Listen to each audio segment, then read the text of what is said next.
राधे कृष्ण भक्तजनों, आप सभी का आपके अपने चैनल पर स्वागत है। आज की इस वीडियो में हम जानेंगे ज्येष्ठ माह की यानी मई महीने की एकादशी कब है। यह एकादशी जेठ माह की पहली एकादशी होगी। इस एकादशी को अपरा एकादशी के नाम से जाना जाता है। हिंदू धर्म में एकादशी व्रत को बेहद महत्वपूर्ण माना जाता है। यह दिन भगवान विष्णु को समर्पित होता है। हर माह में 2 बार एकादशी का व्रत रखा जाता है, एक कृष्ण पक्ष में और दूसरा शुक्ल पक्ष में। ऐसे ही ज्येष्ठ माह में आने वाली एकादशी को अपरा एकादशी और निर्जला एकादशी के नाम से जानते हैं। अपरा एकादशी ज्येष्ठ माह के कृष्ण पक्ष में आती है और निर्जला एकादशी ज्येष्ठ माह के शुक्ल पक्ष में आती है। अपरा एकादशी का व्रत रखने से व्यक्ति को अपार धन की प्राप्ति होती है। तो आइए जानते हैं इस बार अपरा एकादशी का व्रत कब रखा जाएगा, इसका शुभ मुहूर्त क्या है और पूजा किस प्रकार की जाएगी।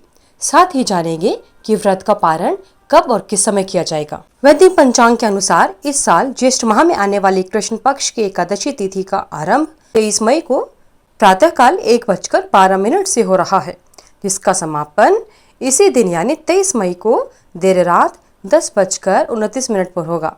ऐसे में उदय तिथि के आधार पर इस बार 23 मई को अपरा एकादशी मनाई जाएगी और इसी दिन आप सभी भक्तजन एकादशी का व्रत रख सकते हैं। पंचांग के अनुसार भद्राकाल 22 मई 2025 को दोपहर 2:21 से लेकर 23 मई 2025 को सुबह 1:12 तक रहेगा। ऐसे में 23 मई को भद्रकाल समाप्त हो जाएगा और इसके बाद ही एकादशी तिथि का आरंभ होगा। इसलिए इस साल अपरा एकादशी व्रत पर भद्रा की काली साया नहीं रहेगी।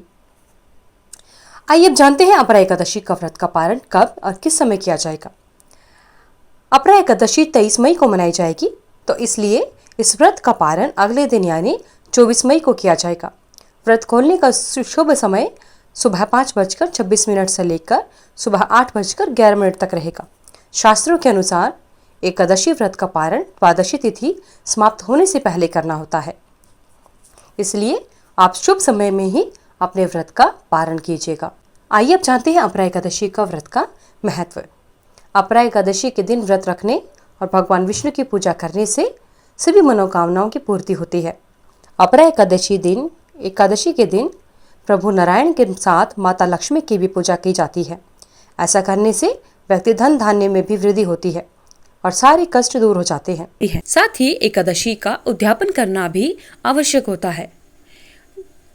एकादशी उद्यापन देवताओं के प्रबोध समय में ही किया जाता है, विशेषकर मार्गशीर्ष के महीने में तथा माघ माह में या भीम तिथि यानी माघ शुक्ल पक्ष की एकादशी के दिन ही इस व्रत का उद्यापन करना चाहिए।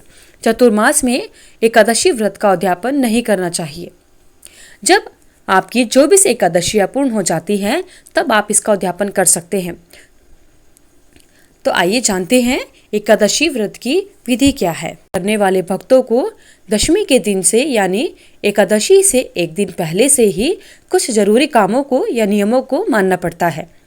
दशमी के दिन से ही श्रद्धालुओं को या भक्तों को मांस, मछली, प्याज, मसूर की दाल, शहद जैसे खाद्य पदार्थों का सेवन नहीं करना चाहिए। दशमी और एकादशी दोनों दिन लोगों को भोग विलास से दूर रहना चाहिए, ब्रह्मचार्य का पालन करना चाहिए। आइए अब जानते हैं एकादशी की पूजा विधि। एकादशी के दिन सुबह जल्दी उठकर स्नान करने के बाद में साफ स्वच्छ वस्त्र धारण करने चाहिए। उसके बाद व्रत करने का संकल्प लेना चाहिए। घर के मंदिर में दीप प्रज्वलित करें। भगवान विष्णु का गंगाजल से अभिषेक करें। भगवान विष्णु के साथ साथ माता लक्ष्मी की भी अवश्य पूजा करनी चाहिए। भगवान विष्णु को पुष्प और तुलसी दल अर्पित करना चाहिए। अगर संभव हो तो इस दिन व्रत भी अवश्य रखें। भगवान की आरती करें। भगवान श्री हरि विष्णु को भोग लगाएं। भगवान श्री हरि विष्णु को जो भोग लगाया जाता है उसमें तुलसी दल अवश्य शामिल करना चाहिए। कहा जाता है कि तुलसी दल के बिना भगवान श्री हरि विष्णु कोई भी भोग स्वीकार नहीं करते। इस पावन दिन भगवान विष्णु के साथ माता लक्ष्मी की भी विधि विधान से पूजन करने का विशेष महत्व होता है। श्री हरि विष्णु जी की पूजन सामग्री में श्री हरि जी का चित्र अथवा मूर्ति होनी चाहिए।